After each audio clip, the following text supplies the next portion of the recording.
পণ্য নিয়ে আসতে আপনার এখানে ভাড়া কত হয় এবং পরবর্তীতে ড্যামারেজ যেটা দিতে হয় সেটা কিভাবে দিতে হয়? ধরেন গতকালকে আমি রোড দিলাম, রোড দিয়ে আমি এখানে আসলাম, আসার পরে আপনার মনে করেন আজকে আমি দুপুরে আইসি হয়তো 1টা বা 12টা বাজে আসলাম, মালটা লোড হইলো না, এই আনলোড হইলো না, সন্ধ্যা 7টার ভিতরে। 7টার পরে যখন আনলোড হয় প্রথম দিনে 1000, হ্যাঁ, তারপরে যদি ওই দিন নামলো না, দ্বিতীয় দিন 1500 টাকা, হ্যাঁ, তৃতীয় দিন 2000, হ্যাঁ, চতুর্থ দিন আপনার মনে করেন 2000 করে দেয়, 2500 দেয়, এভারেজে পরে মনে করেন যে 3000 4000 টাকা করে হয় যেই কদিন থাকলো। 4 দিনের পরে এভারেজে 3000 করে হইবে যেই কদিন থাকে। আচ্ছা, ড্যামারেজটা কে দিবে? ট্রান্সপোর্ট দিবে, ট্রান্সপোর্ট বা কোম্পানির মালিক দেবে? কোম্পানির মালিক থেকে ট্রান্সপোর্টে নিব, হ্যাঁ, নিয়ে এরপর ট্রান্সপোর্টে দিব ড্রাইভারকে, ট্রান্সপোর্ট ড্রাইভারকে দিতে হবে। আচ্ছা, ঠিক আছে। আপনি এখন আজকে কোন জায়গা থেকে আসছেন?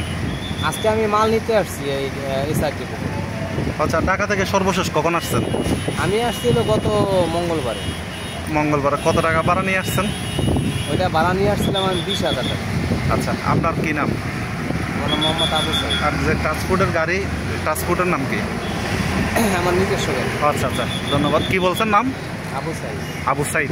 বাড়ি কোন জায়গায়? মাদারীপুর। ধন্যবাদ ভাই।